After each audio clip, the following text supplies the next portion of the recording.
제가 공항으로 가던 길에 갑자기 여권을 집에 두고 온 것을 깨달았습니다. 어쩔 수 없이 집으로 돌아가야 했죠. 그런데 집에 다다랐을 때 우연히 제 딸과 사위의 대화를 엿듣게 되었습니다. 그들이 나누는 이야기는 도저히 제 머리로는 이해할 수 없는 내용이었습니다. 이야기를 계속하기 전에 어느 나라에서 이 영상을 보고 계신지, 그리고 나이가 어떻게 되시는지 댓글로 남겨주세요. 편안하게 들어주시기 바랍니다. 제가 공항에서 집으로 돌아온 이유는 단지 여권을 두고 왔기 때문이었습니다. 하지만 집 창문 아래에서 제 딸과 사위가 나누는 대화를 듣고 제 인생은 송두리째 뒤집혔습니다.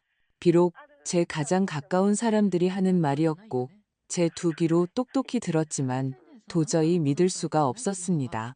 저는 몇 달 동안 이 여행을 계획했습니다. 제가 좋아하는 방식대로 모든 것이 완벽하게 정리되어 있었죠. 하지만 사소한 실수 하나가 저를 인생에서 가장 고통스러운 진실이 밝혀져야만 했던 바로 그 순간으로 되돌려 놓았습니다. 제 집으로 계단을 오르는 동안 심장이 미친 듯이 뛰었습니다. 제가 수년간 사랑과 인내로 힘과 돈, 솔직히 말해 영혼까지 바쳐가며 일군 집이었습니다. 이런 식의 귀가는 상상도 해본 적이 없었습니다. 살짝 떨리는 손으로 서류 더미를 뒤지며 며칠간이라도 저를 이 익숙한 일상에서 벗어나게 해줄 그 문서를 찾으려 애썼습니다. 택시는 대문 옆에서 시동을 켠 채 서 있었습니다. 기사님은 이미 시계를 힐끗거리고 있었지만 저는 서재 책상에 분명히 넣어두었다고 확신했던 그 빌어먹을 여권이 절실히 필요했습니다. 저는 숨을 헐떡이며 2층으로 뛰어 올라갔습니다. 66살이니 예전 같지 않은 달이었지만 곧 떠날 여행에 대한 기쁨이 힘을 주었습니다. 이것은 수년 만에 처음으로 떠나는 저 혼자만의 여행이었습니다. 지중해 크루즈 여행, 제가 꿈꿔왔고 말 그대로 한 푼 두 푼 모아온 여행이었죠. 세상을 떠난 제 남편 진우는 항상 제가 세상을 볼 자격이 있다고 말했지만 끝내 함께하지는 못했습니다. 이제 그가 떠난 지 3년 만에 마침내 저는 우리의 공동의 꿈을 이루기로 결심한 것이었습니다. 저는 소리를 내지 않으려 애쓰며 조용히 뒷문으로 들어갔습니다. 딸 수진이와 사위 민준이는 여느 일요일처럼 집에 와 있었고 저는 그들이 제가 돌아온 것을 알기를 원치 않았습니다. 수진이는 분명 걱정하며 저를 말리려 들 테니까요. 늘 그랬습니다.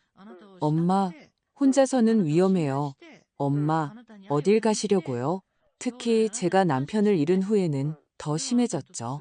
저는 침실로 발끝을 세우고 걸어갔습니다. 그곳에 서류를 두는 제 책상이 있습니다. 여권은 보험 증서와 은행 서류 옆 두 번째 서랍에 있어야 했습니다. 부모님께서 가르쳐 주신 대로 모든 것이 날짜별, 파일별로 정리되어 있었죠. 정돈이 최우선이었습니다. 하지만 제가 2층 복도에 발을 디딘 순간 거실에서 들려오는 목소리가 뚜렷해졌습니다. 제 침실 창문은 정원을 향해 있었는데 그곳 단철 테이블에 두 사람이 앉아 있었습니다. 진우가 우리 결혼 20주년에 사준 바로 그 테이블이었죠. 처음에는 별다른 이야기가 아니라고 생각했습니다. 모든 젊은 부부처럼 계획에 대한 평범한 가족 대화라고요. 수진이는 긴장할 때 내는 부드러운 목소리로 말하고 있었습니다. 민준이는 제가 진심으로 믿어본 적 없는 차갑고 계산적인 어조로 대답하고 있었죠. 저 자신에게도 인정하지 않았던 사실입니다. 그러다 제 피를 차갑게 식게 만드는 말들이 들려왔습니다. 저는 창가에 얼어붙은 채 얇은 커튼 뒤로 숨었습니다. 수진이가 아직 학생일 때 제가 직접 만든 커튼이었죠. 숨이 가빠지고 발밑의 바닥이 흔들리는 것 같았습니다. 수진아, 더 이상 기다릴 수 없어. 민준이가 제가 들어본 적 없는 단호한 목소리로 말했습니다. 내 어머니는 연세에 비해 너무 건강하셔. 앞으로 10년, 아니 15년은 더 사실 수도 있어. 우리가 그렇게 오래 기다릴 순 없잖아. 제 딸은 마치 오랫동안 어깨를 짓누르던 돌덩이 자루를 내려놓는 듯 깊은 한숨을 내쉬었습니다. 알아, 민준 씨. 하지만 무서워. 우리 엄마잖아. 비록 요즘엔 엄마가 좀 낯설게 느껴지긴 하지만 바로 그거야. 그가 말을 이었습니다. 스스로 결정을 내리기 시작하셨잖아. 이 어이없는 휴가처럼 말이야. 다음엔 뭘까? 당신네 북클럽에서 만난 웬 늙은 남자랑 재혼이라도 하실까? 우리가 우리 미래를 노인의 변덕에 탕진하게 둘 수는 없어. 우리 미래, 노인의 변덕. 단어 하나하나가 배를 강타했습니다. 도대체 무슨 말을 하는 걸까요? 머릿속은 생각보다 앞서 달려갔고, 몸은 그런 잔인함을 믿기를 거부했습니다. 변호사가 그러는데, 인지 장애가 시작됐다는 걸 증명하면 법원을 통해 성년 후견인으로 지정받을 수 있대. 민준이가 말했습니다. 그러면 우리가 어머니 재정을 관리하고 정말 중요한 결정을 내릴 수 있게 되는 거지. 이 집은 값이 꽤 나가잖아. 게다가 어머니 저축까지 합치면 마침내 좋은 아파트 단지에 집을 살 수 있을 거야. 수진이는 침묵했고 그 침묵은 끝없이 길게 느껴졌습니다. 저는 커튼을 붙잡고 서서 속으로 기도했습니다. 안 된다고 말해줘. 그건 비열한 짓이라고. 엄마를 그렇게 배신하는 게 아니라고 말해줘. 하지만 그녀의 다음 한숨이 저를 끝장냈습니다. 당신 말이 맞아. 윤 원장님하고는 이미 이야기해봤어. 우리에게 필요한 서류에 서명해줄 준비가 되어 있대. 그 연세에는 쇠약해졌다고 설명하기 어렵지 않다고 하셨어. 특히 이런 갑작스러운 여행 같은 이상한 행동을 보여주면 더 그렇지. 저는 거의 숨을 쉴 수 없었습니다. 다리가 너무 떨려서 벽에 기댔습니다. 이들은 제 가족입니다. 제 유일한 딸과 그녀가 선택한 남자. 그들이 제가 수십 년간 쌓아 올린 모든 것을 빼앗을 계획을 태연하게 논의하고 있었습니다. 밖에서 택시 경적이 날카롭게 울렸습니다. 기사님이 초조해하고 있었습니다. 제가 마음을 바꿨다고 생각했나 봅니다. 하지만 저는 더 이상 크루즈도 여권도 생각하지 않았습니다. 머릿속에는 상상조차 할 수 없었던 배신에 대한 그들의 말만이 맴돌았습니다. 반세기 동안 저는 제 삶을 보석함 속 반지처럼 차곡차곡 쌓아왔습니다. 모든 것이 제자리에 제 시간에 맞춰져 있었죠. 저는 정확히 6시에 일어나 진우가 첫 결혼기념일에 선물한 바로 그 흰 찻잔에 커피를 따르고 한치의 오차도 없이 제 일과를 따릅니다. 우리 동네 사람들은 저를 압니다. 제 정원은 모범적이고 가족 모임을 누구보다 잘 주최하죠. 집은 제 자부심입니다. 사소한 것 하나하나가 제 보살핌의 흔적입니다. 정원의 모든 것이 무성하게 자라는 이유는 제가 정확히 오후 5시에 물을 주기 때문입니다. 가구는 화요일과 금요일마다 닦아서 반짝입니다. 제 아버지가 물려주신 호두나무 책상에는 모든 중요한 서류가 날짜와 폴더별로 정리되어 있습니다. 진우와 저는 평생을 일했습니다. 그는 섬유 공장에서 30년 넘게 회계사로, 저는 초등학교 교사로 25년을 일했죠. 우리는 사치하지 않았지만 궁핍하지도 않았습니다. 한 푼 한 푼 아끼고 모든 지출을 계산하며 조심스럽게 투자했습니다. 모든 것이 수진이의 미래를 생각해서였습니다. 수진이가 태어났을 때 삶이 제자리를 찾은 것 같았습니다. 순한 아이는 생후 3개월 만에 밤에 통잠을 잤습니다. 저는 그녀가 품위 있고 독립적이며 친절한 사람으로 자랄 것이라는 확신 속에서 그녀를 키웠습니다. 저는 그녀에게 정직함, 타인에 대한 존중, 성실한 노동의 중요성과 같은 간단한 것들을 가르쳤습니다. 그녀는 항상 공부를 잘했고 심각한 문제를 일으키지 않았으며 학교 활동에 참여하고 점잖은 친구들과 어울렸습니다. 그녀는 우수한 성적으로 대학을 졸업했습니다. 저는 그날을 기억합니다. 바다 물결색의 드레스, 빛나는 눈. 그녀는 우리를 껴안으며 우리의 본보기가 없었다면 아무것도 이루지 못했을 것이라고 속삭였습니다. 언젠가 모든 것에 보답할게요. 그녀는 말했습니다. 저는 그때 그 보답이 제 손에서 제 인생 전체를 빼앗으려는 시도가 될 줄은 몰랐습니다. 수진이는 어떤 학회에서 민준이를 만났습니다. 그는 제 남편 진우처럼 회계사였고 보기 좋고 예의 바르며 장래가 유망해 보였습니다. 처음에는 저도 그를 좋아했습니다. 공손하게 말하고 집안일을 도왔죠. 우리 집에 올 때면 수진이에게 세심했습니다. 적어도 그렇게 보였습니다. 진우도 바로 고개를 끄덕였습니다. 머리가 제대로 밝힌 진지한 청년이야. 결혼식은 조촐하지만 아름답게 치렀습니다. 우리 집 마당에서 제가 모든 것을 준비했습니다. 꽃, 음식, 등불, 크림색 드레스를 입은 수진이는 빛났고 민준이는 그녀에게서 눈을 떼지 못했습니다.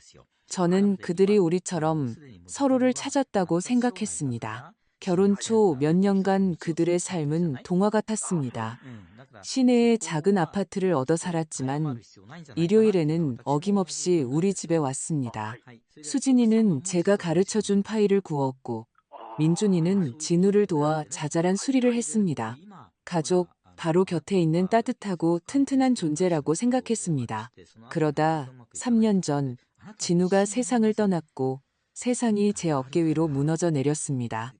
43년의 결혼 생활은 하룻밤 사이에 사라지지 않았습니다. 집은 거대하고 텅 비었고 구석구석 그의 부재가 울려 퍼졌습니다. 처음 몇 달간 저는 간신히 버텼습니다. 울고 먹지 않고 잠들지 못했죠. 그때 수진이와 민준이가 버팀목이 되어 주었습니다. 매일 찾아와 음식을 가져다 주고 가장 힘든 저녁에 함께 있어 주었습니다. 수진이는 처음에는 저와 함께 잠을 자기도 했고 제가 악몽에 시달려 깨어날 때면 저를 안아주었습니다. 민준이는 모든 서류, 보험, 증명서, 은행 업무를 도맡았습니다. 저는 펜조차 들 힘이 없었습니다. 점차 저는 삶으로 돌아왔습니다. 다시 정원을 가꾸고 집을 정돈하고 요리를 시작했습니다. 수진이는 제가 사람들과 어울리라고 권했습니다. 도서관 북클럽, 성인 요가, 혼자 앉아있지 않도록 뭐라도 하라고요. 처음에는 고집을 부렸지만 나중에는 동의했고 세상은 다시 색을 되찾기 시작했습니다. 클럽에서 저는 저처럼 남편을 잃은 친구들을 사귀었습니다. 우리는 말없이도 서로를 이해했습니다. 저는 다시 소박한 것에서 기쁨을 찾기 시작했습니다. 저녁에 차 한 잔, 좋은 소설, 이웃과 나누는 꽃 이야기, 그리고 여행에 대한 생각도 다시 떠올랐습니다. 진우는 평생 저에게 유럽을 보여주고 싶어 했지만 이루어지지 못했습니다. 이제 집 대출도 다 갚았고 약간의 저축도 있었습니다. 마침내 꿈을 이룰 수 있지 않을까? 수진이와 민준이에게 크루즈 여행을 가고 싶다고 말했을 때 그들의 반응은 이상했습니다. 기쁨이 아니라 어딘가 부자연스러운 걱정이었죠. 혼자서는 위험해요. 엄마, 갑자기 아프면 어떡해요? 기다렸다가 나중에 저희랑 같이 가요. 하지만 저는 이미 결심했습니다. 수십 년 만에 처음으로 남의 눈치나 허락 없이 오직 저 자신을 위해 무언가를 하고 싶었습니다. 저는 자유롭고 독립적이며 성숙한 여성이 된 기분이었습니다. 그리고 진우가 저를 자랑스러워할 것이라는 걸 알았습니다. 저는 제가 할 수 있는 최선으로 모든 것을 준비했습니다. 여권, 예약, 보험, 편한 옷, 심지어 축제 풍선처럼 밝고 즐거운 새빨간 여행 가방도 새로 샀습니다. 저는 마치 새해를 기다리는 아이 같았고 바로 이 새로운 독립심이 제가 지금 창밖으로 듣고 있는 그들의 검은 계획을 부추겼다는 사실을 전혀 알지 못했습니다. 문제는 어머니가 아직 정신이 너무 또렷하시다는 거야. 민준이가 말을 이었습니다. 저는 커튼 뒤에 서서 제 세상이 한마디 한마디에 부서지는 것을 느꼈습니다. 하지만 윤 원장님 말로는 그건 중요하지 않대. 이상한 행동에 대한 증언 몇 개랑 나이만 있으면 법원에서 별 어려움 없이 무능력자로 인정받을 수 있다고 했어. 수진이가 힘들게 숨을 내쉬었습니다. 만약 엄마가 눈치채면 어떡해? 민준 씨도 우리 엄마 알잖아. 보이는 것보다 훨씬 똑똑하셔. 아빠가 살아계실 때 평생 살림을 꾸려오셨고 숫자 계산에 틀림이 없으셨어. 그러니까 더 빨리 움직여야 해. 그가 대답하는 냉정함에 저는 몸서리를 쳤습니다. 시간이 갈수록 판사를 설득하기 어려워져 충동적인 지출, 불필요한 여행 같은 걸로 잘 포장하면 판단력 저하로 몰고 갈 수 있어. 그 말들은 날카로운 바늘처럼 저를 찔렀습니다. 불필요한 여행, 판단력 저하. 어떻게 저에 대해 그렇게 말할 수 있을까요? 제가 품에 안고 젖을 먹이고 악몽을 꿀 때마다 밤새 위로했던 제 딸이 어떻게 저를 그렇게 비인간적으로 짓밟을 준비를 할 수 있을까요? 강은숙 아주머니한테도 가봤어. 수진이가 제 북클럽 절친의 이름을 부르며 덧붙였습니다. 엄마가 요즘 날짜를 헷갈리기 시작했다고, 같은 이야기를 반복한다고 걱정된다고 말했어. 심장이 멎는 것 같았습니다. 은숙이, 내 소울메이트. 우리는 화요일마다 커피를 마시며 모든 것을 나누는데, 그렇다면 수진이는 이미 오래전부터 저의 쇠약함에 대한 암시로 우리의 우정을 오염시키고 있었던 겁니다. 잘했어. 민준이가 칭찬했습니다. 체계적으로 보여줘야 해. 또 뭘 할 수 있지? 옆집 아주머니랑 얘기해 볼 수 있어. 그분은 항상 수다 떠는 걸 좋아하시니까.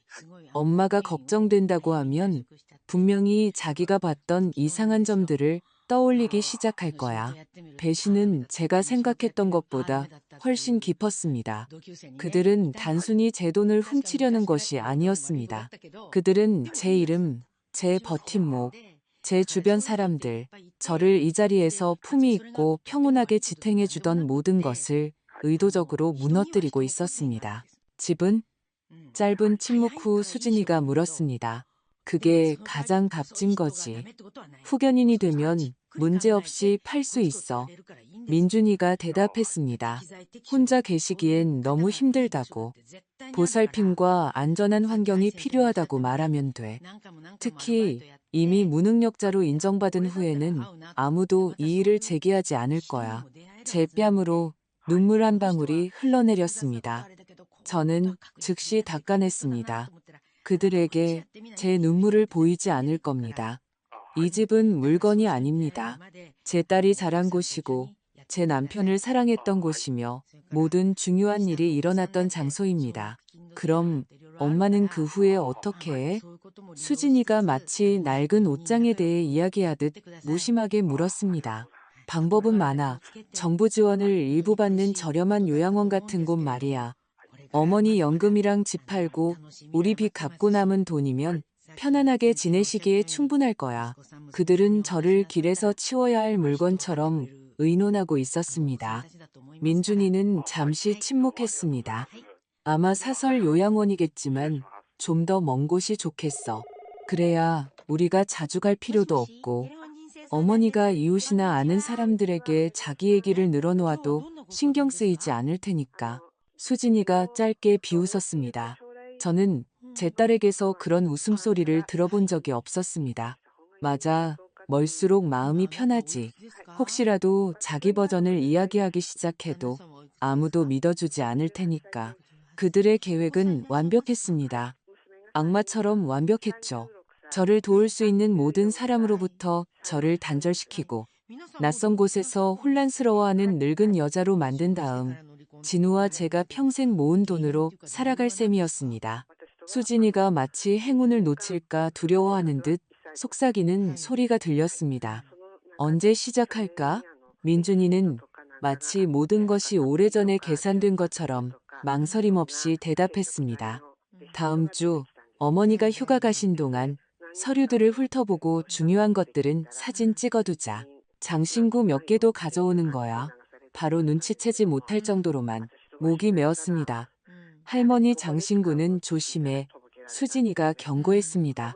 엄마는 그거 다 외우고 계셔. 걱정 마. 그가 차분하게 대답했습니다. 처음엔 눈에 잘 안 띄는 것부터 가져올게. 어머니가 알아차릴 때쯤이면 이미 늦었을 거야. 대문 옆에 택시가 더 끈질기게 경적을 울렸습니다. 마치 저를 평범한 삶으로 비행기 표와 여행 가방과 바다로 떠날 계획이 있는 삶으로 돌아가라고 재촉하는 것 같았습니다. 하지만 저는 더 이상 아침에 자신의 빨간 여행 가방을 보며 미소 짓고 길을 떠났던 그 여자가 아니었습니다. 저는 얇은 커튼 뒤에 서서 깨달았습니다. 지금 한 걸음이라도 잘못 내디디면 저들이 경계할 거야. 저는 어떤 소리도 내서는 안 됐고 그들의 대화를 들었다는 것을 보여줘서도 안 됐습니다. 소리치며 정원으로 뛰어들 권리가 없었습니다. 숨을 고르고 생각을 정리하고 이 발견과 함께 앞으로 어떻게 살아갈지 계획할 시간이 필요했습니다. 그리고 이상하게도 그들이 저를 비난했던 바로 그 어이없는 여행이 저의 유일한 기회가 되었습니다. 모든 것이 계획대로 진행된다고 생각하게 두자, 제가 아무것도 모른다고 확신하게 두자, 그들이 하려는 대로 하게 두고 저는 지켜보고 기억하고 실마리를 하나하나 모을 겁니다. 저는 계단이 삐걱거리지 않도록 조심하며 아래층으로 내려가 여행 가방 손잡이를 잡고 대문으로 나갔습니다. 기사님은 저를 보고 안도의 한숨을 내쉬었습니다. 늦어서 죄송합니다. 제가 할 수 있는 한 침착하고 차분하게 말했습니다. 이제 정말 준비됐어요. 그리고 우리는 떠났습니다. 공항으로 가는 길은 날씨와 요즘 비행기에 타는 사람들에 대한 저의 흩어진 말들로 채워졌지만 제 안에서는 북이 울리고 있었습니다. 저는 그들의 모든 말을 머릿속에서 되새겼습니다. 어디가 제 약점인지, 누구를 믿을 수 있는지, 그리고 멀리서도 누구를 경계해야 할지 가늠했습니다. 저의 유일한 이점은 그들이 저를 판단력이 흐려진 순진한 미망인으로 그들이 원하는 방향으로 쉽게 이끌 수 있다고 확신한다는 것이었습니다. 좋습니다. 그렇게 생각하게 두죠. 출국장에서 저는 안내 데스크에 있는 공중전화로 강은숙 씨에게 전화했습니다. 묵직한 수화기가 있는 구식 전화기였는데 마치 그것만으로도 대화에 무게를 더해주는 것 같았습니다. 은수가, 나야, 제가 간단히 말했습니다. 나 지금 떠나는데 물어볼 게 있어서. 요즘 나한테서 뭐 이상한 점 못 봤어? 어색한 침묵이 흘렀고 저는 거의 미리 답을 알고 있었습니다. 선자야, 그녀가 조심스럽게 시작했습니다. 수진이가 찾아왔었어. 걱정이 된다고 하더라. 네가 헷갈리기 시작했다고. 같은 이야기를 반복한다고. 나는 그런 거 못 느꼈다고 했지만 수진이는 아주 미묘해서 내가 눈치채지 못할 수도 있다고 하더구나. 제 안에서 무언가가 아프게 쪼그라들었습니다. 또 무슨 말을 했는데? 네가 충동적으로 변했다고. 은숙이가 한숨을 쉬었습니다. 상의도 없이 여행을 결정하고 지출도 그렇고. 솔직히 난 그 대화에 동조하지 않았어. 만약 내가 뭔가를 보게 되면 너한테 직접 말하겠다고 했지. 고마워, 친구야. 제가 대답했습니다. 바로 그 말을 듣고 싶었어. 만약 정말 조금이라도 이상한 점이 있으면 수진이 말고 나한테 말해줘. 우리는 작별 인사를 했고 저는 마치 그 온기가 남아있는 것처럼 잠시 더 수화기를 귀에 대고 있었습니다. 가까운 상점에서 저는 가방 속에 널 잡고 눈에 띄지 않는 녹음기를 샀습니다. 그들이 제 말을 이용해 저를 공격하기로 했다면 저도 제 말과 그들의 말을 모아야 할 때였습니다. 다시는 누구도 진실을 왜곡하지 못하도록 비행기 안에서 저는 잠들지 않았습니다. 앞으로의 계획을 머릿속에서 차곡차곡 정리했습니다. 어떻게 계좌를 보호할지, 어떻게 집을 안전하게 지킬지, 누구에게 도움을 청할지, 그리고 제 다음 모든 행동이 그들에게 어떻게 유리하게 보이도록 만들지. 지금 저에게는 그 반대가 유리하지만 말입니다. 제가 꿈꾸던 크루즈는 인내심의 시험대가 되었습니다. 주위에서는 연인들과 가족들이 웃고 있었지만 저는 물소리를 들으며 울음이나 히스테리 없이 차분하게 숨쉬는 법을 배웠습니다. 물론 밤에는 베개에 얼굴을 묻고 울었습니다. 저 자신 때문이 아니라 제가 키웠고 어느 길목에서 사랑을 편리함과 혼동해버린 그 소녀 때문에요. 하지만 아침에는 찬물로 세수하고 스카프를 메고 속으로 되뇌었습니다. 선을 지켜. 조용히 행동하고 사건을 앞서가지 마. 귀국길 비행기가 착륙할 때 저는 이미 가장 중요한 것을 알고 있었습니다. 돌아가서 아무것도 눈치채지 못한 척하고 그들이 끝까지 자신을 드러내도록 내버려 둔 다음 저의 조용하고 꼼꼼한 작업을 시작할 겁니다. 그들은 아직 박선자라는 여자를 다른 사람의 계획 따위로 겁줄 수 없게 된 지 오래라는 사실을 몰랐습니다. 이제는 제 계획을 위한 시간이었습니다. 저는 5일 만에 마치 다른 삶에서 온 것처럼 돌아왔습니다. 제 자신에게 쓴웃음을 지었습니다. 이 밝은 빨간 여행 가방을 들고 문 앞에 서서 아무 일도 없었던 것처럼 미소 짓고 있지만 속은 서리가 내린 아침처럼 차갑고 맑았습니다. 저는 수진이와 민준이에게 크루즈에 대해 이야기하고 바다, 부두, 갈매기 사진을 보여주고 을에 그렇듯 작은 기념품을 선물했습니다. 그들은 고개를 끄덕이며 질문을 했지만 두 사람의 눈에는 마치 대화를 건너뛰고 자신들의 무언가를 확인하고 싶어하는 조바심이 번뜩였습니다.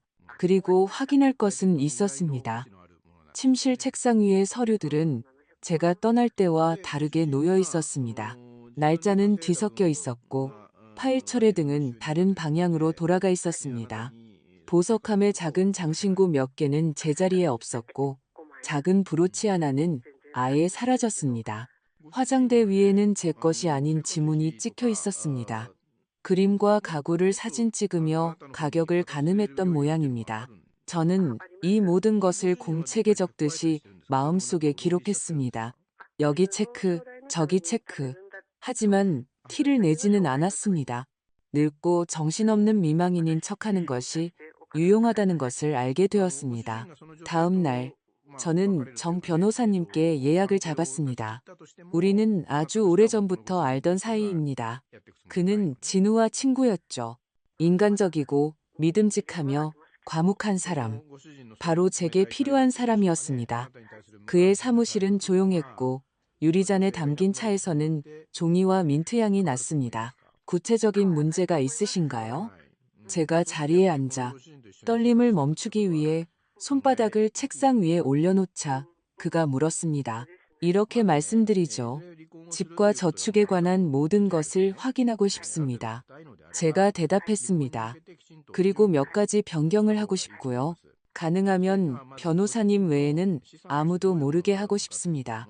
그는 별다른 질문 없이 고개를 끄덕였습니다. 변호사의 비밀 유지 의무는 바로 그럴 때를 위해 있는 겁니다. 우리는 유언장, 위임장, 접근 권한을 검토했습니다. 어디를 강화하고 어디를 제거하며 어디에 더 튼튼한 자물쇠를 채울지 문뿐만 아니라 서류에도 말입니다.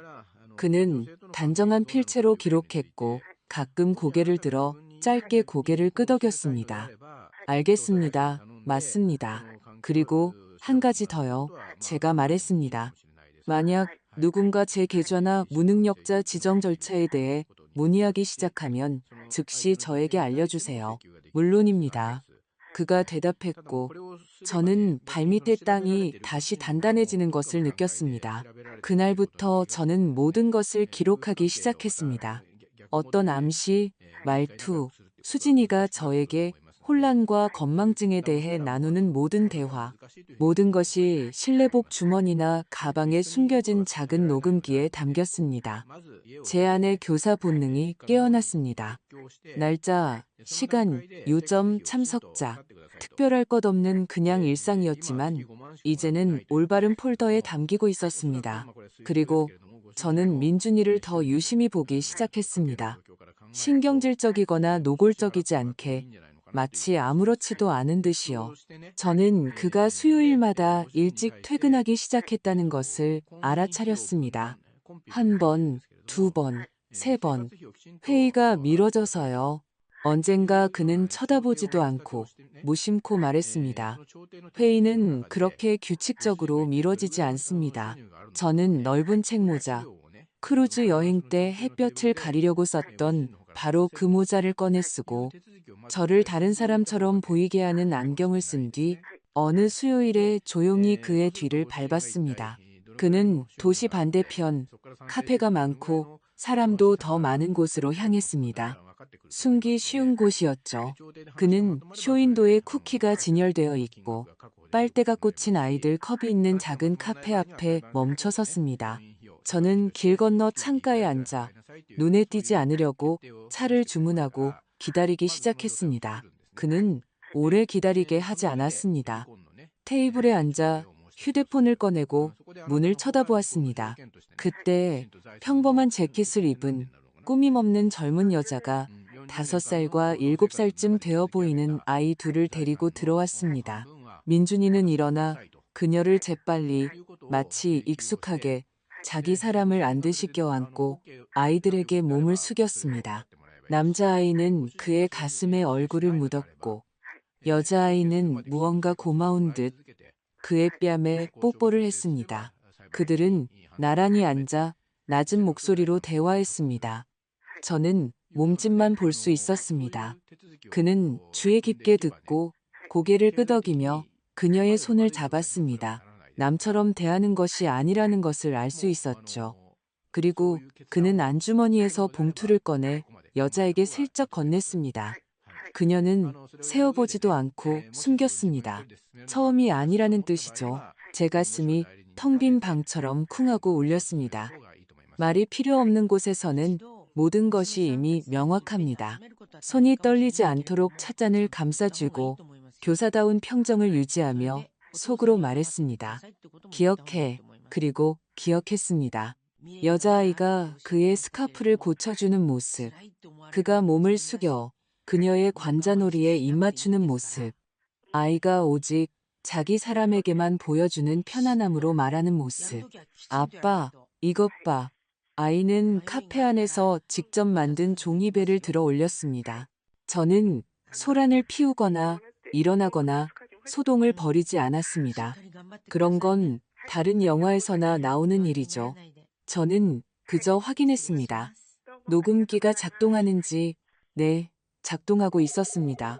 나중에 제가 꾸며낸 이야기가 아니라고 스스로에게 증명하기 위해 유리창을 통해 사진 몇 장을 찍었습니다. 그들이 작별하는 모습을 지켜보았습니다.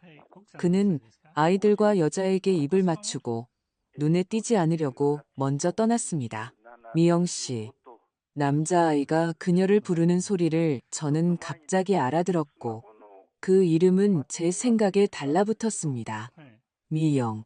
제 수첩에는 바느질 자국처럼 단정한 새로운 줄이 생겼습니다. 수요일, 카페, 미영이라는 여자, 아이 둘, 봉투, 아빠, 집으로 돌아오는 길은 서두르지 않았습니다.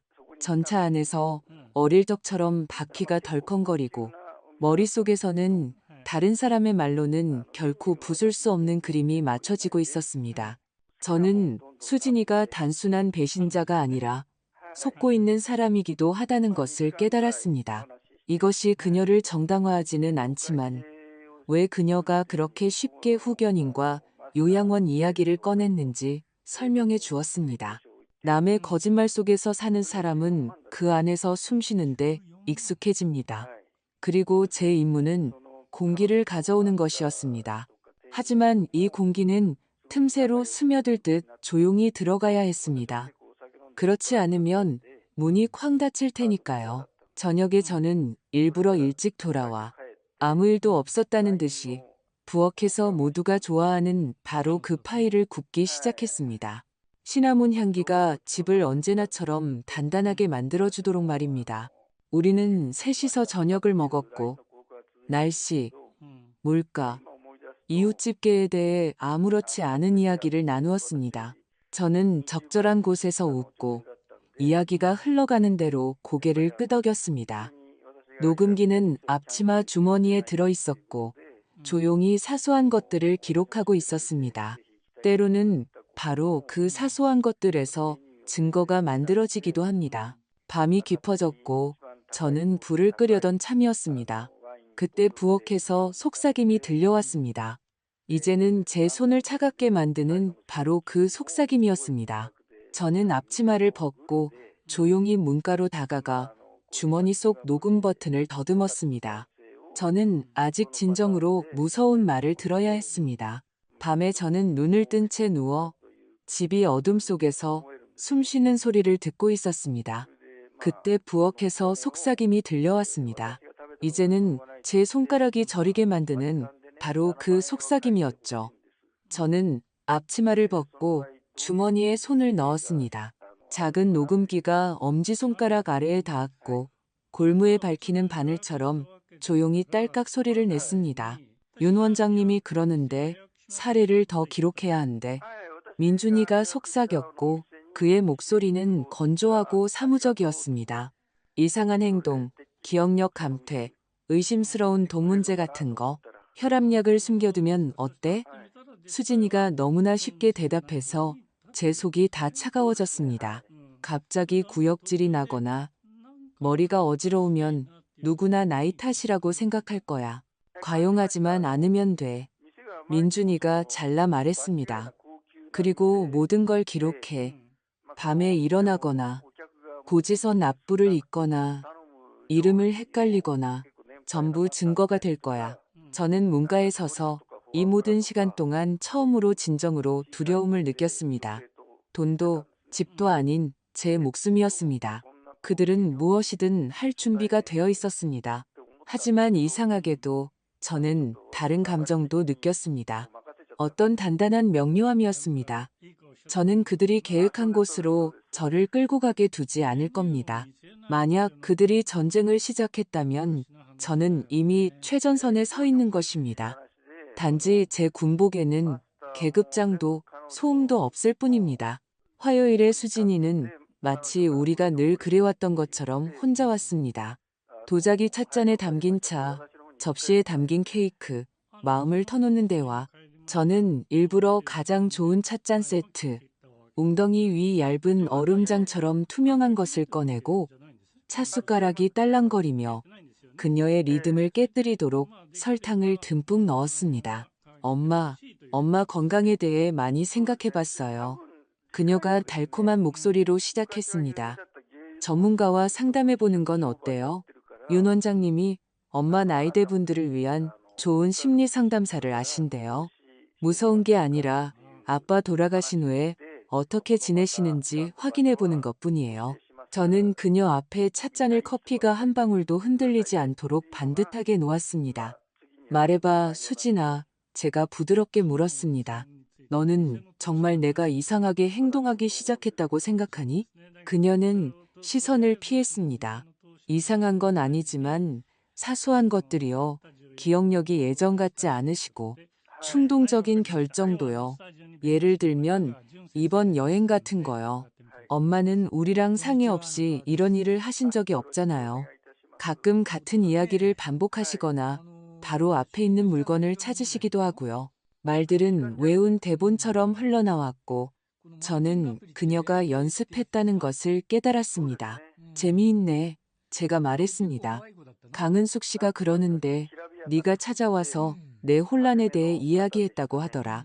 순간 수진이의 눈에 성광처럼 두려움이 스쳤다가 바로 사라졌습니다. 그냥 걱정이 돼서요. 엄마. 가까운 사람의 의견을 듣고 싶었어요. 그리고 심리 상담은 엄마를 위한 거잖아요. 지난주에 윤 원장님이 찾아오신 것도 나를 위한 거였니? 제가 여전히 차분하게 물었습니다. 예약도 없이 시간과 장소에 대한 질문을 하면서 말이야. 수진이는 찻잔을 들었고 저는 그녀의 손이 떨리는 것을 보았습니다. 엄마, 왜 그렇게 반응하시는지 모르겠어요. 우린 그냥 엄마가 잘 지내시길 바라는 것뿐이에요. 저는 창가로 다가갔습니다. 그들의 대화를 엿들었던 바로 그 창문으로 정원을 바라보았습니다. 단철 테이블, 오솔길, 덤불, 모든 것이 제 것이었고 모든 것이 남의 계획에 표적이 되어 있었습니다. 그런데 나 어제 은행에 다녀왔어. 제가 돌아서며 말했습니다. 누군가 무능력자 지정 시 재산 처분 절차에 대해 문의했다는 걸 알게 됐어. 이상하지 않니? 수진이가 찻잔을 거칠게 내려놓았습니다. 커피가 넘쳐 접시에 어두운 반달 모양을 남겼습니다. 엄마, 뭔가 오해하신 거예요. 그래? 그럼 할머니 진주 목걸이가 어디 갔는지 왜 내 책상 서랍 속 서류들이 자꾸 순서가 바뀌어 있는지 설명해 줄 수 있니? 그리고 내가 준 적 없는 내 집 열쇠 사본은 어디서 났고? 저는 그녀의 얼굴에서 당황, 분노, 두려움이 차례로 스쳐 지나가는 것을 보았습니다. 걱정하는 딸의 가면이 갈라지기 시작했습니다. 저는 목소리를 조금도 높이지 않았습니다. 제 아내 교사는 침묵이 외침보다 강하다는 것을 알고 있었습니다. 바로 그 순간 자물쇠에서 익숙한 돌아가는 소리가 났습니다. 낯선 열쇠가 제 문에 들어왔습니다. 복도를 따라 자신감 있는 발걸음이 들렸고 거실로 민준이가 마치 자기 집처럼 들어왔습니다. 무슨 일이야? 그는 질문이 아니라 상황을 평가하는 어조로 물었습니다. 네, 아내가 마침 왜 내 머리에 심리 상담사가 필요한지 설명해주고 있었어. 제가 차분하게 대답했습니다. 그리고 나는 왜 내 서명에 은행원이 필요했는지 설명하고 있었고, 그들은 순식간에 눈을 마주쳤고, 저는 필요한 모든 것이 이미 일어났음을 깨달았습니다. 저는 책상으로 다가가 맨 위 서랍을 열고 지난 며칠간 조금씩 모아온 서류철을 꺼냈습니다. 그것을 우리 사이에 놓고 손바닥으로 모서리를 쓸어내렸습니다. 그들은 아직 그 안에 무엇이 들어있는지, 그리고 제가 표지를 여는 순간 우리의 대화가 더 이상 심리 상담으로 돌아갈 수 없다는 것을 몰랐습니다. 저는 서류철 표지를 열고 첫 번째 파일을 펼쳤습니다. 제 필체로 쓴 날짜와 짧은 메모가 깔끔하게 인쇄되어 있었습니다. 수요일, 도시 반대편 카페, 박미영이라는 여자, 대략 5살과 7살의 아이들, 안주머니에서 나온 봉투. 아빠, 이것 봐 라는 말. 저는 목소리를 높이지 않았습니다. 초등학생들에게 설명하듯이 차분하게 말했습니다. 감정의 의미가 휩쓸리지 않도록요. 여기 유리창을 통해 찍은 사진이야. 화질은 좋지 않지만 이게 회의가 아니라는 걸 이해하기엔 충분해. 민준 씨. 이건 내 딸이 몰랐던 가족이야. 의자 끝에 앉아있던 수진이는 그대로 주저앉았습니다. 그녀의 얼굴은 도자기 찻잔처럼 하얗게 질렸습니다. 이 며칠 동안 처음으로 저는 꾸며낸 표정이 아닌 진짜 당황하고 고통스러운 표정을 보았습니다. 민준 씨. 그녀는 마치 잠에서 깬 듯 그에게 돌아섰습니다. 그는 익숙한 평온한 미소를 지으려 애썼습니다. 수진아, 저분이 하는 말은 사실이 아니야. 동료야. 아이들은 그 사람 조카들이고, 그럼 왜 그 아이들이 당신을 아빠라고 부르지? 제가 차분하게 묻고 두 번째 장을 넘겼습니다. 그리고 이건 당신이 업무용이라고 주장했던 계좌의 이체 내역이야. 금액은 크지 않지만 규칙적으로 같은 박미영이라는 사람에게 이체됐어. 수진이는 손바닥으로 눈을 가렸다가 아주 조용히 말했습니다. 얼마나 오래됐어? 최소 3년. 제가 대답했습니다. 아이들이 그에게 다가가는 걸 보면 그 이전일 수도 있고, 민준이의 턱이 떨렸고, 그는 다시 목소리의 주도권을 잡으려 했습니다. 이건 지금 대화와는 상관없는 일이야.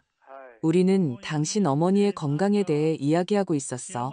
우리는 지금 당신이 왜 우리에게 직장에 대해 거짓말을 했는지 이야기하고 있는 거야. 제가 말했습니다. 당신이 회계사라고 했던 회사는 2년 전에 문을 닫았어. 내가 확인해 봤어. 그렇다면 내 딸의 6년 결혼 생활은 전부 무대장치만 있는 연극이었던 셈이지. 수진이는 손을 내렸습니다. 6년. 그녀가 속삭였습니다. 아이들이 5살, 7살. 당신은 나랑 결혼할 때 이미 이중 생활을 하고 있었던 거야. 민준이가 갑자기 움찔했고 예의 발음이 낡은 페인트처럼 벗겨져 나갔습니다. 히스테리 그만 부려. 당신 어머니가 문제의 근원이야. 그만둬. 제가 부드럽게 말했습니다. 있는 그대로 말해. 늙은 여자가 사는데 방해가 된다고. 그렇게 말해. 그는 마치 제가 갑자기 인간이 아닌 존재가 된 것처럼 저를 쳐다보았습니다. 바로 그거야. 얌전히 집에 앉아서 젊고 똑똑한 사람들 일에나 끼어들지 말았어야지. 녹음기나 켜고 조사를 하고 다니다니 수진이의 눈썹이 움찔하는 것을 보았습니다.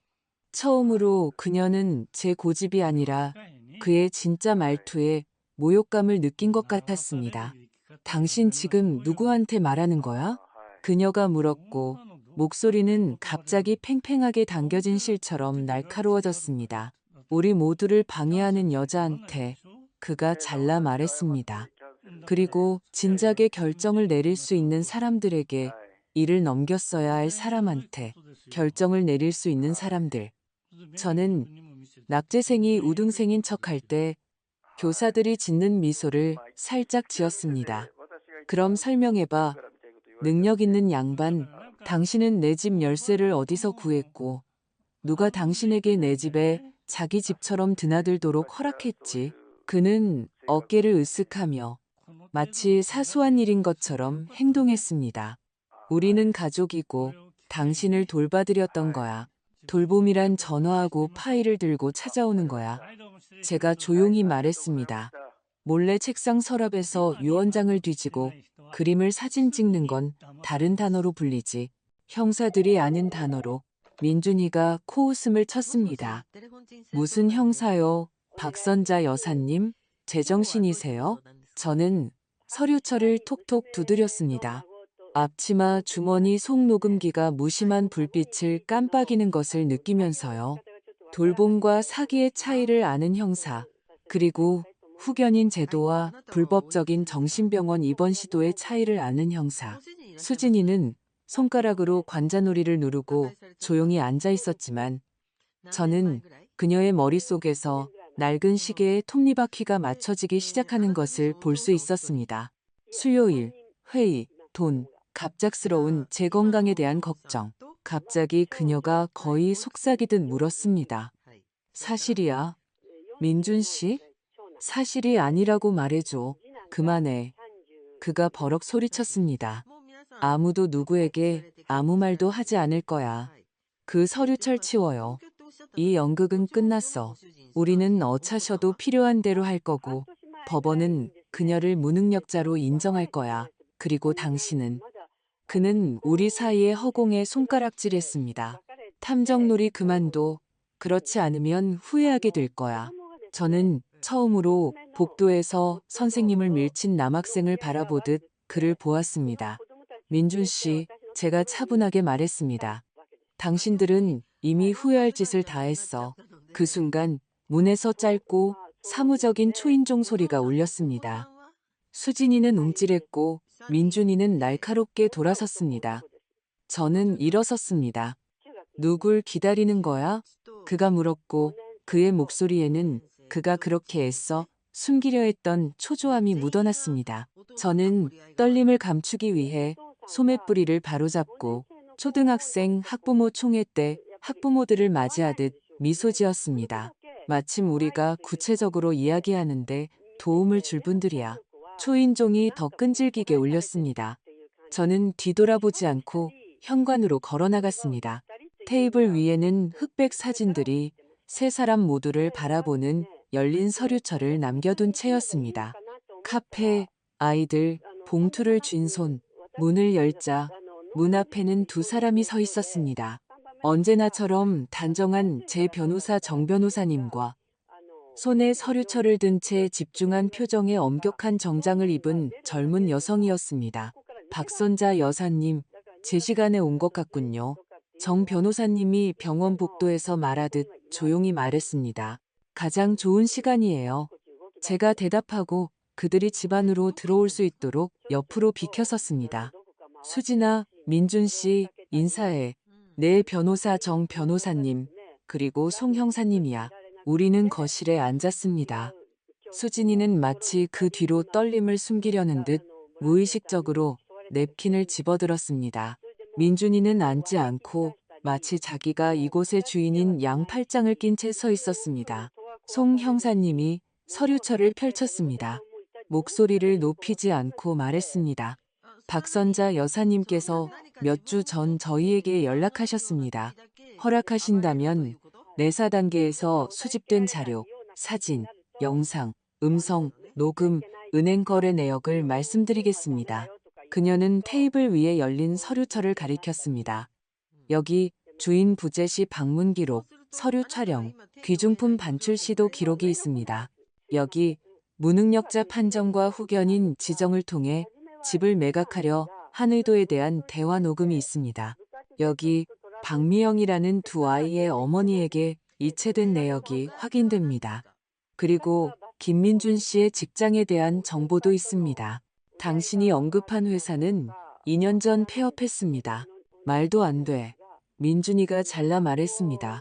사진은 조작할 수 있고 대화는 편집할 수 있어. 그래서 저희는 한두 개의 단편적인 자료만 가지고 있지 않습니다.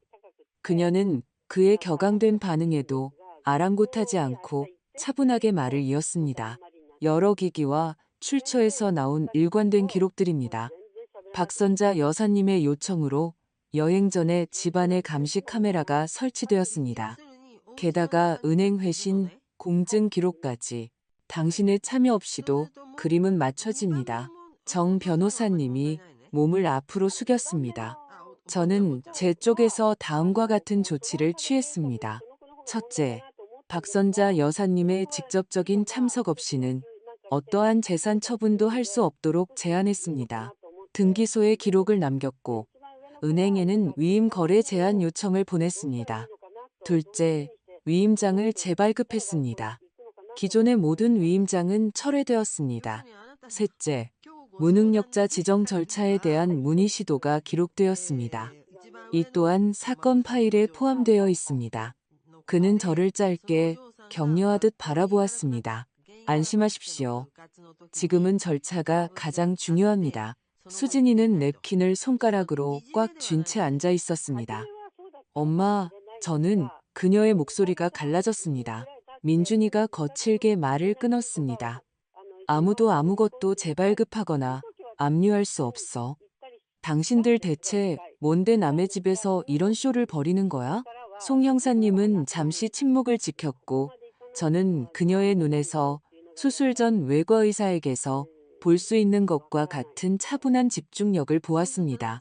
저는 송 형사입니다.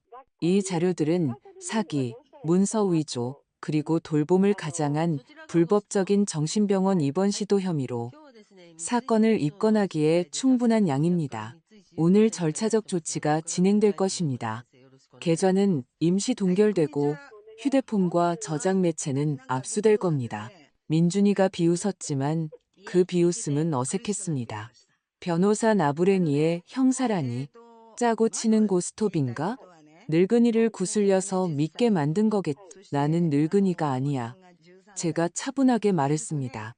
나는 이 집의 주인이야. 그리고 당신은 남의 열쇠와 남의 계획을 가지고 이곳에 온 사람이고 수진이는 열쇠라는 단어에 움찔했습니다. 민준 씨, 그녀가 속삭였습니다. 사실대로 말해줘. 지금이라도. 그는 마치 그녀의 목소리를 떨쳐내려는 듯 어깨를 으쓱했습니다. 진실은 간단해. 당신 어머니는 문제야. 우리는 미래를 어떻게 확보할지 해결하고 있었을 뿐이야. 그게 다야. 송 형사님은 또 다른 서류 한 장을 넘겼습니다. 여기 박선자 여사님 계좌에 대한 조회 내역이 있습니다. 수익자 변경 요청, 추가 카드 발급 신청. 일부 서류에는 서명 위조 시도 흔적이 있습니다. 감정은 이미 의뢰되었습니다. 정 변호사님이 조용히 덧붙였습니다. 그리고 이것은 본인 확인 전까지 위임장에 의한 모든 거래를 차단하라는 은행 통지서입니다. 우리는 제 시간에 맞춰 해냈습니다. 박선자 여사님, 저는 안도감을 느꼈습니다. 기쁘지는 않았지만 가슴 속에 주름이 펴지는 기분이었습니다. 저는 딸을 보았습니다. 수진아, 너는 돌봄과 거래의 차이를 구별할 줄 알잖아. 돌봄이란 네가 아프게 되도록 약을 숨기지 않는 거야. 거래란 아파트 때문에 내 병을 꾸며내는 것이고. 그녀는 손바닥으로 얼굴을 가렸고 그 아래에서 들려오는 목소리는 먹먹했습니다. 우리가 어디까지 갈지 몰랐어. 그냥 서류상의 형식적인 절차인 줄 알았어. 서류란 도서관 회원 가입 신청서 같은 거야. 제가 말했습니다. 하지만 내 삶과 이름에 관한 이야기일 때 그건 그냥 서류가 아니야. 송 형사님이 일어섰습니다. 동료들이 곧 도착할 겁니다. 김민준 씨 해명을 위해 저희와 함께 가셔야겠습니다. 휴대폰과 저장 매체는 책상 위에 올려놓으십시오. 그는 짐승이 탈출구를 찾듯 문과 창문을 힐끗거렸습니다. 어디도 안 가? 당신들에겐 그럴 권리가 없어. 있습니다. 그녀가 짧게 대답하고 저를 향해 이미 부드러워진 어조로 덧붙였습니다. 박선자 여사님, 소란을 피우지 않아 주셔서 감사합니다. 여사님이 아니었다면 저희가 제 시간에 그림을 맞추지 못했을 겁니다. 저는 고개를 끄덕였습니다. 제 목소리는 평온했습니다. 저는 그저 제가 평생 아이들에게 가르쳤던 것을 했을 뿐입니다. 사실을 바탕으로 수집하고 때가 되기 전에 소란을 피우지 않는 것. 수진이는 고개를 들었습니다. 눈이 붉었습니다. 엄마, 저 나중에 단둘이 이야기할 수 있을까요?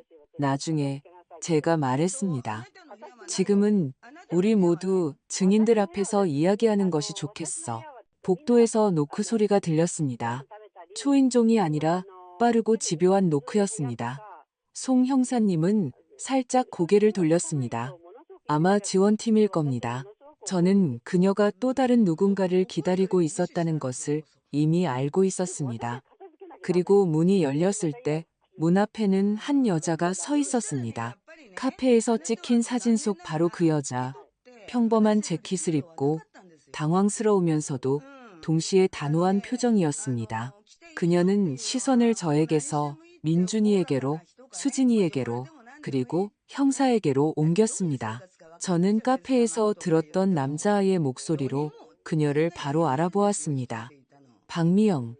그리고 그녀가 지금 할 말은 우리의 대화를 다시 한번 뒤집을 수 있었습니다. 미영 씨는 문턱에 서서 마치 자기 의지가 아니라 어쩔 수 없이 남의 집에 끌려온 사람처럼 발을 동동 굴렀습니다. 그녀의 목소리는 떨렸지만 힘이 있었습니다. 민준 씨, 당신하고 얘기 좀 해야겠어요. 급해요. 그는 다른 사람의 질문을 묵살하는데 익숙한 그 특유의 얇은 비웃음을 지었습니다.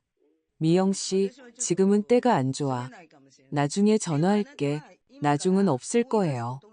그녀가 말하고는 송 형사님 쪽으로 시선을 돌렸습니다. 이분이 저를 찾아와서 질문을 했어요. 저는 모든 걸 알게 됐어요. 제가 전에는 몰랐던 모든 것을요. 수진이는 숨이 막히는 듯 의자에서 일어났습니다. 누구세요? 그녀가 먹먹하게 물었습니다. 박미영이에요. 그녀가 대답했고 그 목소리에는 단호함이 묻어났습니다. 우리는 4년 동안 함께했어요. 아이들은 그를 아버지라고 생각해요. 수진이는 공기를 삼키려는 듯 눈을 자주 깜빡였습니다. 4년. 그리고는 완전히 낯선 사람을 보듯 민준이를 쳐다보았습니다. 사실이야? 민준이는 마침내 그가 오랫동안 가리고 있던 평온함을 잃었습니다. 이건 당신들이 생각하는 그런 게 아니야. 복잡한 사정이 있었어. 나는 의무가 없어. 최소한 거짓말하지 않을 의무는 있지. 제가 조용히 말했습니다. 적어도 내 아내에게는. 송 형사님은 남의 드라마에 끼어들지 않고 서류를 넘겼지만 모든 대사를 제자리에 놓았습니다. 박미영 씨 계좌로의 이체는 확인되었습니다. 지출 성격은 가족 부양입니다. 동시에 박선자 여사님의 자금에 접근하려는 시도가 있었습니다. 미영 씨가 앞으로 나섰습니다.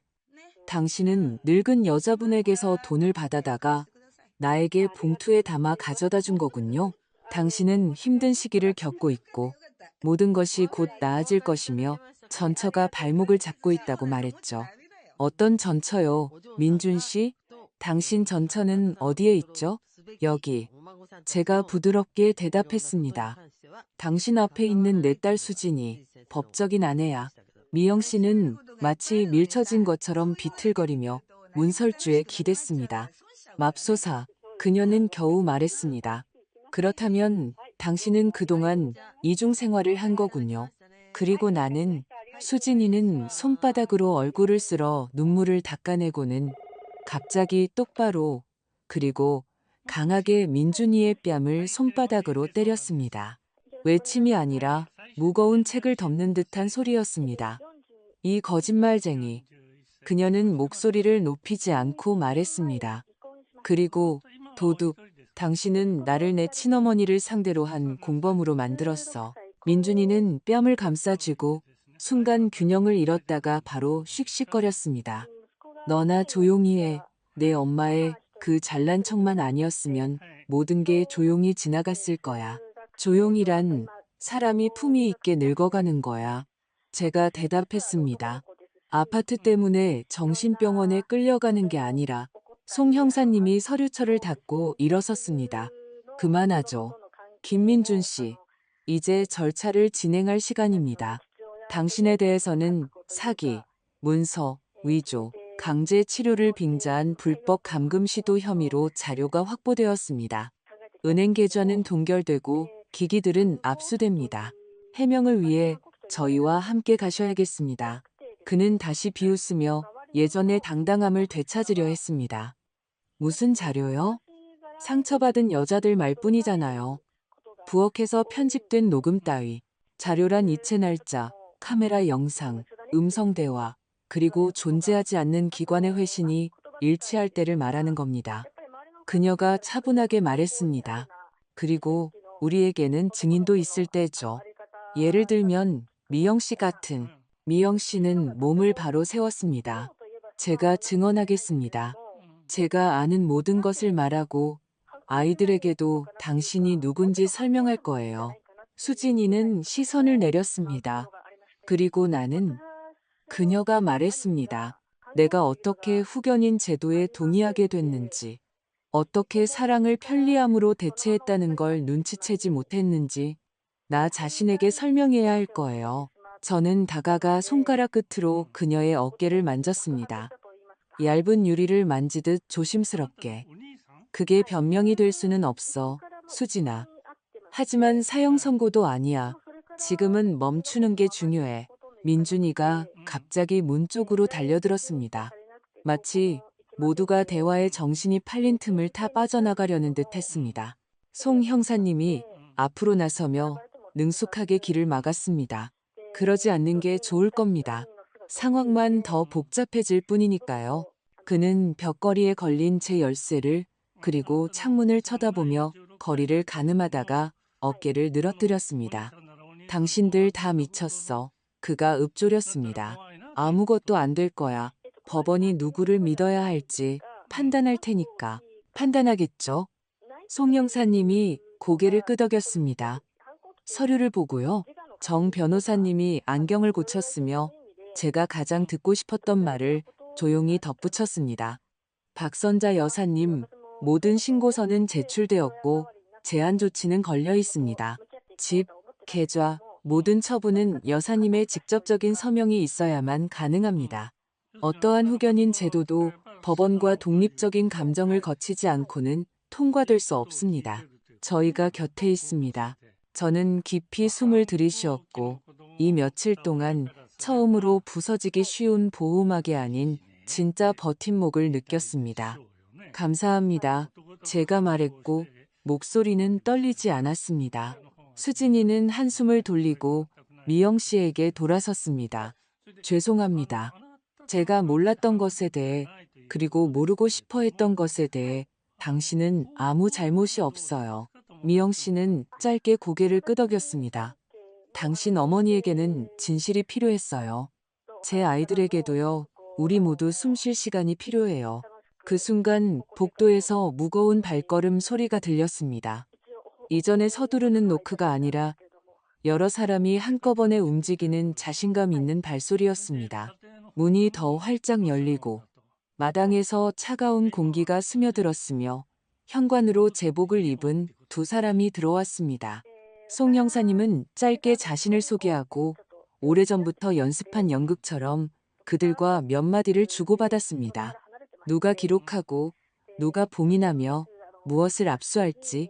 민준이는 창백해졌고 수진이에게 시선을 던지며 처음으로 애원했습니다. 저들에게 말해줘. 그녀는 시선을 피했습니다. 진실을 말할 거예요. 김민준 씨, 송 형사님이 말했습니다. 당신은 조사 절차에 따라 체포됩니다. 어리석은 짓은 하지 마시길 바랍니다. 그는 이를 악물고 숨을 내쉬고 마치 이 집과 이 목소리들을 떨쳐내려는 듯 다시 한번 어깨를 으쓱하고 뒤로 물러섰지만 옷장에 부딪혔습니다. 한 직원은 이미 압수 목록이 담긴 서류 가방을 열었고 다른 직원은 가방에서 플라스틱 결박근과 수갑을 꺼냈습니다. 저는 수진이와 미영 씨 옆에 서 있었고 우리는 서로를 붙잡을 필요조차 없었습니다. 발밑의 바닥이 갑자기 평평해졌습니다. 마치 집이 스스로 균형을 잡고 우리 편을 들어주는 것 같았습니다. 정 변호사님이 마치 필요한 곳에 서명하듯 다시 한번 저에게 고개를 끄덕였습니다. 마지막으로 묻겠어. 민준이가 고집스럽게 말했습니다. 당신들 이게 다 실수라는 걸 이해하는 거야? 이해해. 제가 대답했습니다. 실수는 바로 당신이라는 걸.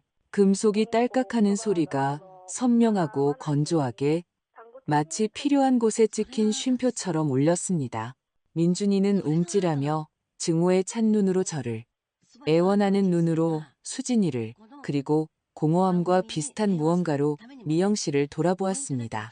현관은 사람들로 붐볐고 서류는 바스락거렸으며 천장 아래 램프가 흔들리며 오래된 집의 외풍 속에서처럼 삐걱거리는 체인 소리를 냈습니다. 그리고 이제 모든 것은 법에 따라 진행될 것이고 그렇게 될 것입니다. 하지만 그가 복도로 끌려나가기 전에 그는 마지막으로 우리에게 한마디를 던졌습니다. 당신들 후회하게 될 거야. 바로 그 순간 집 깊은 곳에서 제 등을 서늘하게 만드는 소리가 들렸습니다. 짧은 삐 소리, 오직 저만이 아는 소리. 제 앞치마, 주머니 속 작은 녹음기가 신호를 보냈습니다. 모든 것을 녹음했다고. 6개월 후 저는 단골 카페에 강은숙 씨와 앉아 삶이란 철로 위를 달리는 전차처럼 끈질기게 계속된다는 생각을 하고 있었습니다. 때로는 더 시끄럽게, 때로는 더 조용하게, 하지만 정해진 노선을 따라. 지난주 법원은 마침표를 찍었습니다. 민준이는 사기, 문서 위조 및 수사 과정에서 드러난 모든 혐의로 징역 12년형을 선고받았습니다.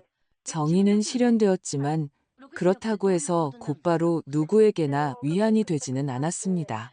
이런 이야기들은 긴 꼬리를 남기니까요. 은숙이는 찻잔 속 숟가락을 휘저으며 저를 곁눈질로 쳐다보았습니다. 뭔지 알아? 내가 가장 놀란 건 네가 이 모든 걸 어떻게 견뎠냐는 거야. 나라면 상상도 못했을 거야. 저는 오랜만에 쓴맛 없이 진심으로 웃었습니다. 솔직히 나도 겪어보기 전까지는 나 자신에 대해 많은 것을 몰랐어. 평온하게 살 때는 자신이 무엇을 할 수 있는지 시험해 볼 일이 없나 봐. 수진이와의 관계가 가장 어려웠습니다. 체포 후 첫 몇 달간 우리는 거의 대화를 나누지 않았습니다. 그녀는 이혼, 빚, 심리 상담, 그리고 자신을 다시 추스르려는 노력을 하고 있었습니다. 저는 공허함, 상처, 그리고 불필요한 말을 하지 않기 위해 침묵하고 싶은 마음뿐이었습니다. 수진이랑은 연락해? 은숙이가 제 생각을 읽은 듯 물었습니다. 지난주에 통화했어. 제가 조심스럽게 대답했습니다. 시내 작은 아파트에 살면서 투잡 뛰고 대출금 갚고 있어. 심리 상담도 다니고 그의 영향력이 어떻게 작용했는지 조금씩 이해하기 시작했다고 하더라. 우리는 그냥 아는 사람처럼 이야기해. 너무 짧은 시간이 흘렀잖아. 용서는 고집스러운 거라서 스스로에게 명령할 수가 없어. 머리로는 이미 용서했지만 마음이 아직 따라가지 못하고 있어. 미영 씨랑 아이들은? 은숙이가 물었습니다. 그쪽 이야기는 더 밝아. 제가 말했고 따뜻한 기운을 느꼈습니다. 아이들의 친아버지를 찾았대. 알고 보니 그가 아이들을 찾고 있었는데 민준이가 각자에게 다른 버전을 이야기했던 거야. 미영 씨에게는 전처 이야기를, 그 남자에게는 비극적인 사고 이야기를. 이제 그들은 당연히 그래야 하듯이 조심스럽게 관계를 회복하고 있어. 나와 미영 씨는 뜻밖의 친구가 됐어. 한 달에 한 번씩 점심을 먹고 아이들은 나를 선자 할머니라고 불러. 우습고 예상치 못했고 눈물 나게 단순하지. 삶은 때때로 이렇게 남의 실로 구멍을 꿰매주기도 해. 그래서 내 여행 계획은 어떻게 됐어? 은숙이가 미소 지었습니다. 다음 달 그리스행 비행기표 끊었어. 제가 말했고 등 뒤로 조용한 기쁨이 스쳐 지나가는 것을 느꼈습니다. 미영 씨가 집을 봐줄 거야. 너도 며칠 와서 함께 있어줘. 내 부엌에서 여자들만의 파티를 열자. 그렇게 약속했어. 집은 비어 있지 않을 거야. 그 안에는 대화와 웃음이 가득할 거야. 언제나처럼 단지 두려움 없이. 혼자 괜찮겠어? 그 나이에. 그녀는 제 나이를 가리키듯 어딘가로 고개를 끄덕였습니다. 나는 66이지 96이 아니야. 제가 차분하게 대답했습니다. 그리고 올해 겪은 모든 일 후에 자기 집 창문에서 친딸이 내 인생을 훔칠 계획을 세우는 걸 듣는 것보다 더 무서운 게 뭐가 있겠어? 우리 동네의 소문은 퍼졌지만 더러운 소문이 아니라 차분한 소문이었습니다. 제가 무력한 미망인이 아니라 머리가 제대로 밝힌 여자라는 사실, 그리고 그것만으로도 가게에서 사람들이 다시 저에게 먼저 인사를 건네기에 충분했습니다. 가장 해방감을 주는 게 뭔지 알아? 우리가 밖으로 나올 때 제가 말했습니다. 수십 년 만에 처음으로 내가 원하는 것에서 결정을 내리고 있어. 어떻게 해야 옳은지, 혹은 어떻게 해야 상처 주지 않을지가 아니라 마치 어딘가에서 잃어버렸던 내 조각들을 되찾는 기분이야. 그게 느껴져. 은숙이가 고개를 끄덕였습니다. 마치 내 자신을 다시 찾은 것처럼 그런 것 같아. 오랫동안 누군가의 아내, 누군가의 엄마, 누군가의 이웃이었는데 이제 다시 그냥 박선자, 독립적인 한 사람으로 돌아온 거지. 그때 정 변호사님에게서 전화가 왔습니다. 그의 목소리는 사무적이면서도 동시에 만족스러웠습니다. 좋은 소식입니다. 빼앗겼던 것들 대부분을 이자까지 쳐서 돌려받았습니다. 그리고 미영 씨와 아이들을 위한 보상기금도 받아내는데 성공했습니다. 어려웠지만 처리했습니다. 저는 감사 인사를 하고 전화를 끊었을 때 이 이야기의 꼬리는 분명 길지만 그 끝이 마침내 보이는 것 같다고 깨달았습니다. 매듭은 풀렸고 끝은 정리되었으며 이제 앞을 볼 수 있었습니다. 후회하는 거 있어? 차 옆에서 은숙이가 물었습니다. 저는 솔직하게 생각했습니다. 예전에 내 감정을 믿지 않았던 거. 작은 신호들이 있었거든. 불쾌하고 하지만 분명히 있었어. 나는 그걸 외면했어. 수진이가 순탄하게 살기를 바랐으니까. 하지만 편리함 속으로 빠져들면 순탄할 수가 없더라고. 저녁에 저는 조용하지만 더 이상 공허하지 않은 집으로 돌아왔습니다. 욕실 거울에 비친 제 자신을 보았습니다. 얼굴은 그대로였습니다. 66. 주름도 제자리에 있었지만 눈에는 어떤 새로운 단단함이 서려 있었습니다. 마치 좋은 그릇처럼 첫 충격에 깨지지 않는 단단함이었습니다. 내일은 여행 가방을 싸기 시작할 겁니다. 언젠가 불행의 시작이었지만 이제는 새로운 길의 시작이 될 바로 그 빨간 가방을. 다음 주에는 컴퓨터 활용 능력 강좌에 등록했습니다. 우습지만 누구의 설명에도 의존하지 않는 법을 배우고 싶습니다. 그리고 한 달 후에는 미영 씨와 함께 춤을 배우러 갈 겁니다. 요란하지 않게 천천히 단지 몸도 살아있다는 것을 기억하기 위해서 언제나처럼 정해진 시간에 잠자리에 들었지만 다르게 잠이 들었습니다. 그동안 저를 짓누르던 무거운 돌덩이 없이 집은 오랜 친구처럼 고르게 숨쉬고 있었습니다.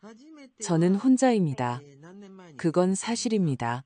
하지만 수십 년 만에 처음으로 이 외로움은 남겨진 것이 아니라 선택한 것이었습니다.